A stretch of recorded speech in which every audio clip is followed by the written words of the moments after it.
നമ്മളിപ്പോൾ നിൽക്കുന്നത് മണവേലിക്കടവ് എന്ന് പറയുന്ന ഒരു പ്രദേശത്താണ്. മണവേലിക്കടവ് മുക്കം എന്ന് പറയുന്ന ഒരു പ്രദേശത്താണ് നമ്മളിപ്പോൾ നിൽക്കുന്നത്. മനോഹരമായ സ്ഥലമാണ്. കണ്ടൽക്കാട്, അപ്പുറത്ത് കായല്, കടല്. മഴവെള്ളം വരും, വെള്ളപ്പൊക്കമൊക്കെ വരുമ്പോൾ എന്താ അവസ്ഥ? വളരെ ശോചനീയാവസ്ഥയൊക്കെയാണ്. ഈ പറയുന്ന മലയാളികൾ കട്ടയാണല്ലോ, അതിന്റെയൊക്കെ ഒരു ഒരുമയുടെ ഭാഗമായിട്ടൊക്കെ ഒരുമിച്ച് അതിജീവിച്ചു പോകുന്നു. ഓക്കെ, അതാണ്. അപ്പോൾ നമ്മളിപ്പോൾ നിൽക്കുന്നത് മണവേലിക്കടവ് മുക്കം എന്ന് പറയുന്ന ഒരു പ്രദേശത്താണ്. നമ്മളൊരു വീട്ടിൽ നമ്മൾ ചേട്ടനുണ്ട്. നമസ്കാരം ചേട്ടാ, എന്ത് ചെയ്യുന്നു?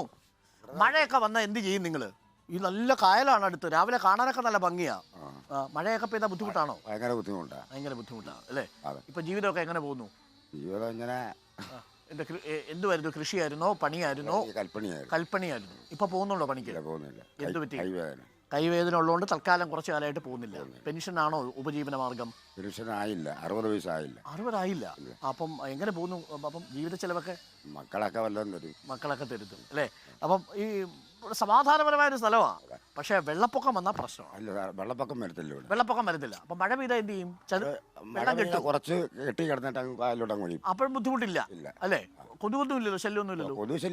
കൊതുക് ശല്യം ഉണ്ട്. കായല്, കണ്ടല്, പിന്നെ കടലും ഉണ്ട് തൊട്ടടുത്ത്. മനോഹരമായ സ്ഥലമാണ്. ഇഷ്ടം പോലെ മീൻ കഴിക്കാം അല്ലേ? മാങ്ങയുണ്ട്. നല്ല നാട്ടുമാങ്ങയുണ്ട് കേട്ടോ. നമുക്ക് ഇപ്പം അതൊന്നും കിട്ടും. അപ്പോൾ ഇവിടെ വന്നാൽ അങ്ങനെ ഒട്ടേറെ കാര്യങ്ങൾ ഇവിടെ നമുക്ക് കിട്ടും. ഇവിടെ സ്വന്തം മാവിലെയാണോ? ആണോ? ഇത്തവണ ആരുടെ മാവാണ് പൂക്കുക? നമ്മുടെ KC വേണുഗോപാലിന്റെ മാവ് പൂക്കുവോ, ആരിഫിന്റെ മാവ് പൂക്കുവോ, അതോ ശോഭാ സുരേന്ദ്രന്റെ മാവ് പൂക്കുവോ? നമ്മുടെ പറയാനാണെങ്കിൽ ഇപ്പൊ ഇത്രയും വർഷം ഭരിച്ച മാസ്റ്റർ പാർട്ടി. അതെ, പക്ഷെ നമുക്ക് ഒരു ഫലമില്ല. ഒരു ഗുണമില്ല. അതുകൊണ്ട് അത് ഈ തെരഞ്ഞെടുപ്പിൽ പ്രതിഫലിക്കും KCക്ക് അനുകൂലമായിട്ട്. ആഹാ, നല്ല പൂളിയ മാങ്ങ ചേച്ചി, ഗംഭീര മാങ്ങ. ഇത് ഈ മാങ്ങ കാണുമ്പോൾ നിങ്ങൾക്ക് സ്വാദം ഉണ്ടാവും, ആ രുചി നിങ്ങൾക്ക് മനസ്സിലാക്കാൻ സാധിക്കും. അപ്പോൾ അതുകൊണ്ട് ആലപ്പുഴ മണ്ഡലത്തിൽ KCക്ക് അനുകൂലമായിട്ടുള്ള ഒരു തരംഗം ഉണ്ടാവുമോ, അതോ ശോഭാ സുരേന്ദ്രനാവോ ആ വോട്ട്? അതായത് സർക്കാരിനെതിരെയുള്ള വിരോധം ആർക്ക് അനുകൂലം? ഇപ്പൊ പറയാനാണെങ്കിൽ നമ്മളങ്ങനെ ജനങ്ങളല്ലേ തീരുമാനിക്കേണ്ടത്. നമ്മളതിൽ ഉറച്ചു ജയിക്കുന്നത്. ജനങ്ങള് തീരുമാനിക്കും. നല്ലത് ചെയ്യുന്നവര് ജയിക്കും. അതെ.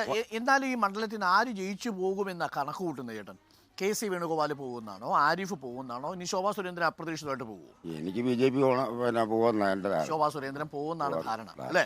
അപ്പൊ അവിടെ മോദി തുടരണമെന്നാണ് അല്ലേ? അപ്പൊ സംസ്ഥാന സർക്കാരിനേക്കാൾ കേന്ദ്ര സർക്കാർ കൊള്ളാമെന്നാണ് വിലയിരുത്തൽ അല്ലേ? ഓക്കെ. അപ്പൊ ചേട്ടന്റെ പേര് മുരളി ചേട്ടന്റെ വീട്ടിലാണ് നമ്മൾ നിന്ന്. ചേച്ചിയുടെ പേരെന്താ? എന്തെങ്കിലും ജോലി ചെയ്യുന്നുണ്ടോ? ഈ കയറുണ്ടോ? കയറ് വിരിക്കുന്നുണ്ട്. ഇവിടെ ഉണ്ടോ കയറ് വിരിക്കുന്ന റാട്ട് മെഷീനും ഒക്കെ? ഉണ്ട്, അപ്പുറത്തുണ്ട്. അപ്പം കയറ് വിരിച്ച് അത്യാവശ്യം ലാഭമാണോ? ലാഭം എന്തോ, നമ്മള് സൊസൈറ്റിക്ക് കയറ് വിരിച്ചു കൊടുക്കും. അവർക്ക് തോന്നുമ്പോഴാണ് നമുക്ക് പൈസ തരുന്നത്. അതുകൊണ്ടുള്ള ജീവിതമൊക്കെ ഭയങ്കര. അതെ, കൃത്യമായ സമയത്ത് പൈസ തന്നിരുന്നെങ്കിൽ ബുദ്ധിമുട്ടില്ല അല്ലേ? ഇത് നമുക്കിപ്പം 8 രൂപ വെച്ച ഒരു ശമ്പളം കൂലി തരുവാണെങ്കിൽ 3 രൂപ 30 പൈസ സർക്കാരാ തരുന്നത്. അപ്പൊ ഒന്നിച്ച് നമുക്ക് കിട്ടുമെങ്കിൽ അതൊരു ഫലമുള്ളു. 2 രീതി കിട്ടുമ്പോ നമുക്കൊരു ഫലവും ഇല്ല. ഓക്കെ. അപ്പം ശരി. അപ്പം ഈ മണ്ഡലത്തിൽ ശോഭാ സുരേന്ദ്രൻ ജയിക്കുമെന്നാണോ ചേച്ചിയും പറയുന്നത്? ആഗ്രഹമുണ്ട്. Okay, thank you. ഓക്കെ, അപ്പൊ നല്ല മാങ്ങയ്ക്ക് താങ്ക് യു. ആര് ജയിക്കും നോക്കുമെന്ന് നമുക്ക് പ്രചോദിക്കാൻ പറ്റത്തില്ലല്ലോ. ഓക്കെ, നല്ല മാങ്ങയ്ക്ക് താങ്ക് യു. നല്ല മാങ്ങ. ഇത് ഇവിടുത്തെ മാങ്ങയാണോ? ഇതേലെ മാങ്ങ അല്ലേ? അപ്പൊ നല്ല ഭാഗ്യമുള്ള മനുഷ്യരാ. നല്ല മാവുണ്ടെങ്കിൽ ആ വീട്ടിൽ ഭാഗ്യം ഉണ്ടെന്ന്. അപ്പൊ കൂടുതൽ ഭാഗ്യങ്ങളൊക്കെ വരട്ടെ. Thank you ma'am.